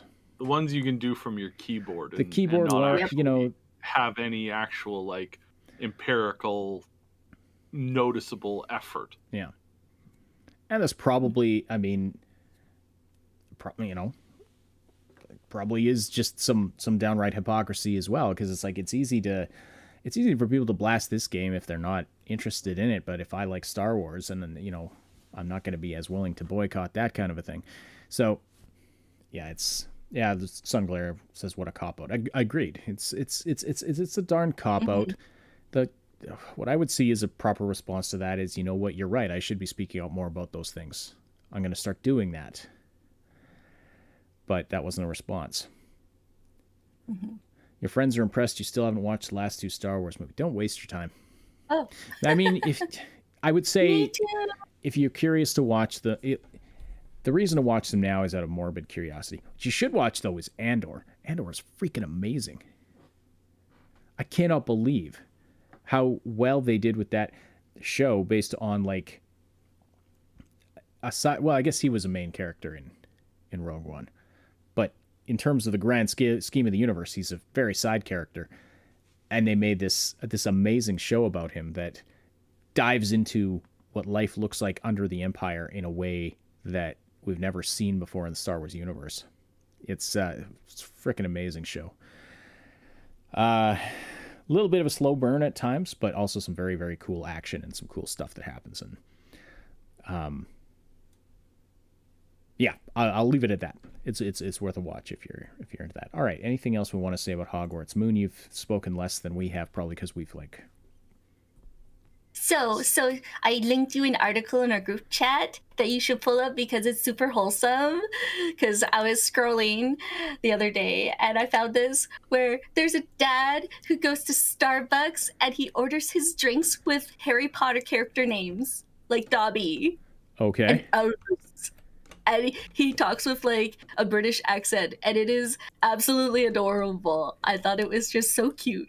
And I was just like, because like he doesn't give out his real name ever. He just gives out characters from his favorite fan series. So I was just like, that's actually a really good idea. I want to start doing that. Let's see here. Dad orders Starbucks latte under the name Dobby, and total hilarity ensues. It is very funny. In the world of Harry Potter, witches and wizards don't drink a lot of coffee, let alone lattes. Da da da da. Mm-hmm. It is so adorable. All right. So it goes like, to Starbucks, said his name is Dobby. Voices. Yeah. And then once he gets his coffee, he's like, "Oh, Dobby likes." And I was like, "Yes." That is very. This is fun, Dad. That is very. And then next one, he's like, "I'm Albus," and then he like does quotes from the books. So great. Nice. Very funny. So yeah, awesome stuff. I enjoy these fans. So we don't have much time left. Holy good grief! We've almost been going for 2 hours. Nuts. We went so I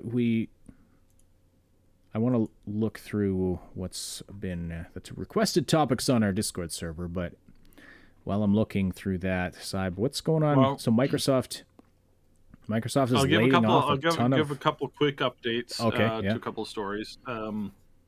D&D, Wizards of the Coast have come out with an apology letter saying, starting off, we're sorry. Oops. That's because they know now how much they have truly stepped in it.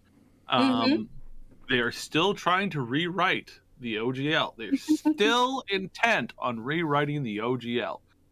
So clearly they haven't learned that much. They haven't fired anybody yet, which is probably which is probably something that they should have done. And honestly, it's disappointing that they haven't, because they have these new hires in from coming from Microsoft, again, from sales and from the sales side of things, essentially. Yeah. And their goals have been to increase profits at any means. Increase service, thus increasing profits? No, just increase profits off of existing stuff. So they're trying to squeeze you harder. Things are up in the air. More companies have come out against them. Paizo has basically, the makers of Pathfinder, they've basically said, we were somewhat prepared for this, and we are now going to be fully against them. Lots of things are happening in that space. Lots of events are going on. Lots of things are happening. The tabletop RPG systems in the world are going to be very interesting. Yeah. Over the next few years as to what happens there. Well, the response to this is going to be very interesting. So developing story, still very interesting. Can't wait to see what happens, how this continues to I evolve. think there's only one solution, and I saw someone on Twitter posting that, yeah, that, nobody they've burned their trust so completely. Nobody's going back, even if they rescind all of this. And I think I think the only solution for them would be to sack the people who were responsible for this debacle. Mm-hmm. That's the only thing that's going to get people to trust you again. Yeah. Just come out with say, look, we've had a bit of a thing here, and we're going to war on it, and we're just going to make sure. And then the thing that they should do is say, we are changing the OGL, we're adding one word, and that is irrevocable, to its status, that nobody can change this going forward.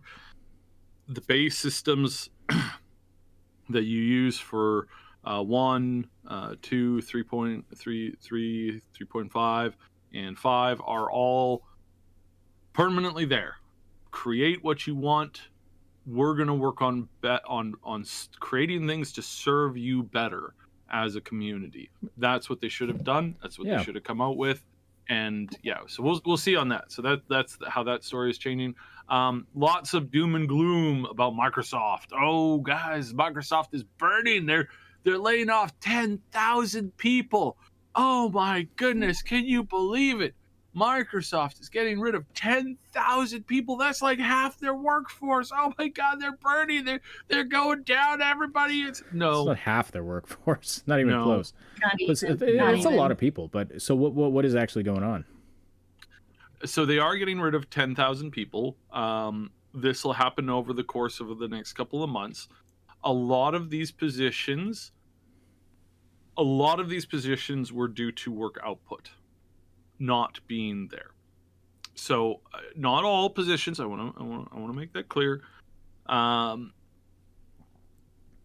The from what I've heard from my sources have said that a bulk of people that were laid off because they were the lowest productive people in those areas of the company. Meaning that out of monthly, weekly, monthly, many months, in some cases up to 6 and 8 months now, of production reports, these people have always just been at the bottom. Again, not all of them. Some of these people were laid off because they had there were multiple people doing that job, and they needed to adjust things now, and some duplicate positions that you're basically doing the exact same thing, and you only need actually 5 people for that job instead of 10. Some of those people were let go. That's not indicative of their personal work ethic and skills and whatnot. But there are some people that were fired due to just not performing well, period. That's a lot of people to let go at the same time, though.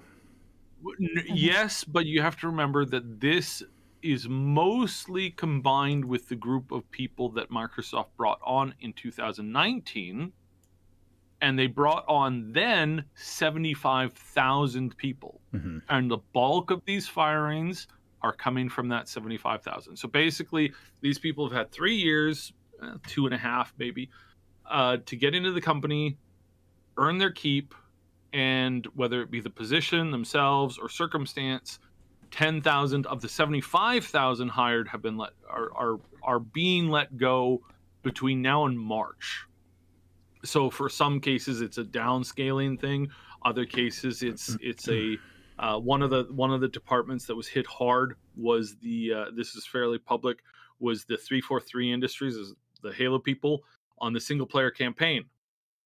Why were they fired? Well, because the single player campaign was an utter disaster and has not been doing well.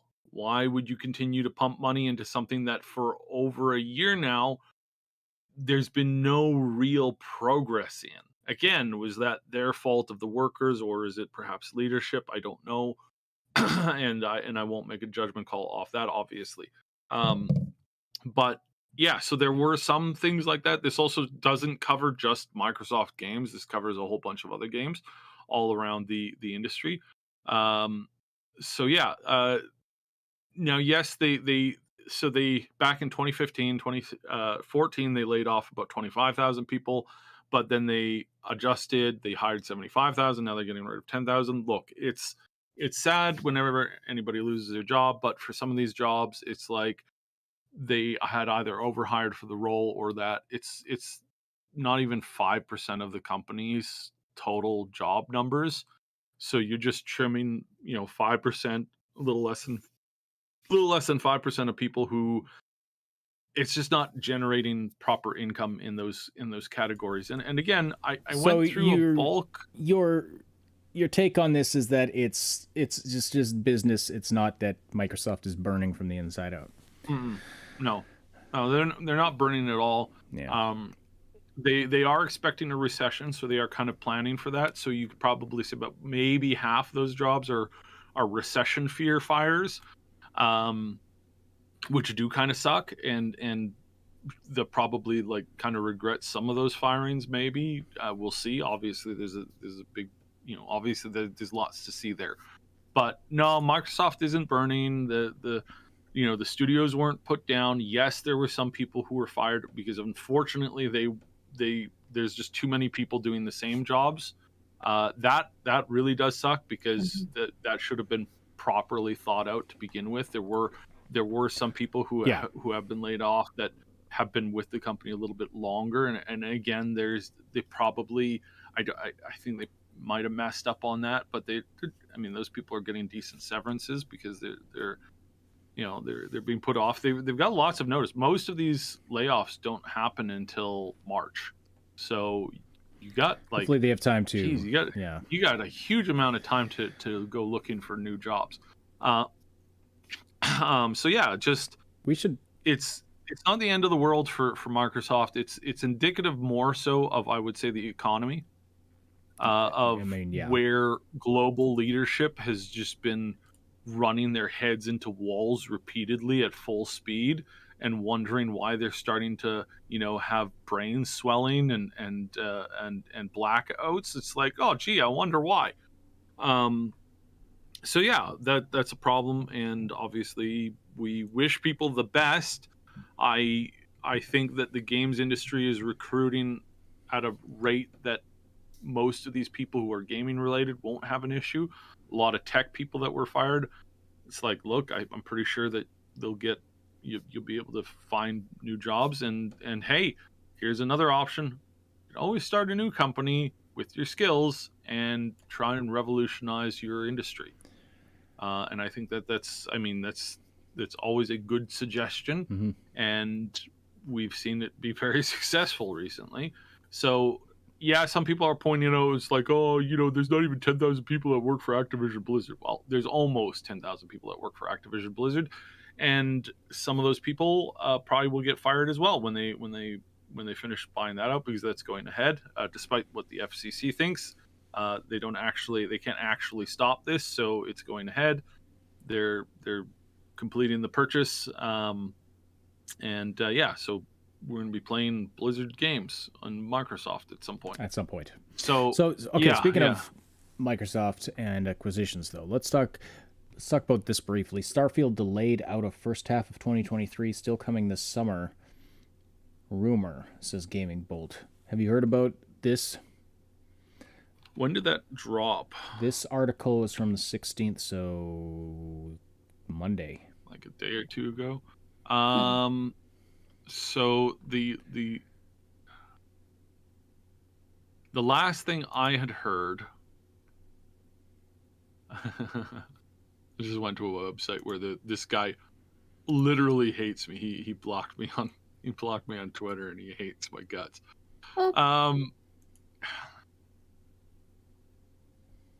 I don't know. It could be a summer release. The latest rumors I had been hearing is that we were going to get a big announcement soon. I still think that's going ahead. I think within about probably a month, we'll have a good idea of where that's coming from. But right now, this is too many rumors are jumping around like crazy. This is from Mr. Matty. This rumor.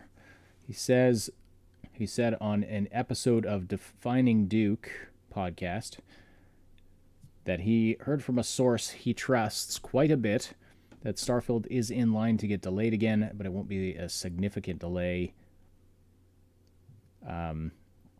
Pushed out of the first half of 2023, but still getting a summer launch. So I guess that means like August. That would be July or August, I guess. If it's not, yeah, because halfway through the year is July 1st. So, well, we'll see, I guess. Yeah, we'll see. I mean, it's not exactly. We have not been given a release date, so if it's a delay, it's an internal delay. Well, I guess it is. We were told first half. Were we officially told first half of? It was heavily hinted at. Yeah, it was heavily hinted at.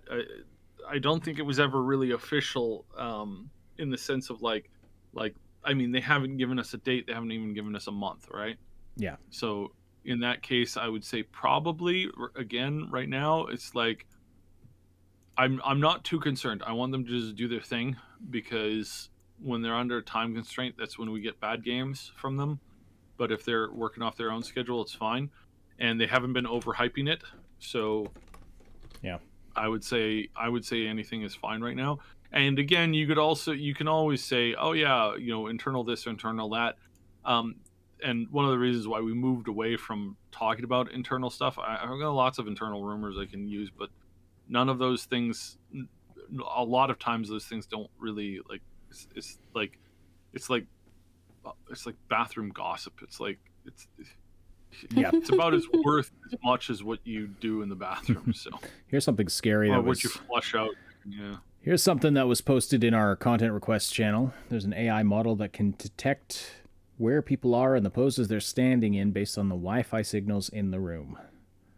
No camera required. Yeah. That is scary. That was interesting. Eesh.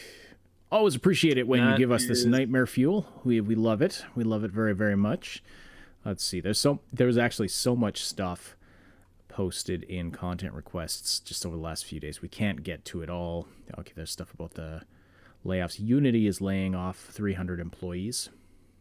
Mm-hmm. I do believe this year we are going to see a substantial recession worldwide. And again, you want somebody to thank for that. Thank the people that are currently in power, because almost all of them are complete and total idiots. And that's just that's just normal for politics. But I mean, it gets a lot worse when all of them are being like that. Yeah. So yeah, no argument for me. There's been some recent changes, and we'll see what happens with that. But I don't think this is going to be a good year financially for a lot of people. I hate to say that, but that's just my gut feeling. It's tight for all of us. Yeah. Which is why we ask you to hit that like button and do what you can to liking this channel is free. Yeah. And we so much appreciate it. We do have a Patreon. We have not been pushing it too much just because we know things are tight for everybody. We know times are tough, and we don't have a huge amount of stuff that we do on the Patreon. If you have ideas, or if you have like things that you would like us to see doing on our Patreon, you can always hit us up and let us know. Yeah. And if it'll work, we can probably run with it. We've tried a bunch of stuff, and it seems like the people who I've noticed, the people that are on there, they don't care about the perks so much as they just wanted to support. And we really love that. Yeah, we love our community for that. And had a few people. Well, never mind. The things are tight for everybody. Let's just put it that way. But everybody's stuck around. Our community has stayed very tight. So we love it. Check it out. Link is in the description below if you want to check out a wonderful community of people. Let's see. Ubisoft ensures their games will be released despite delays. I'll believe it when I see it.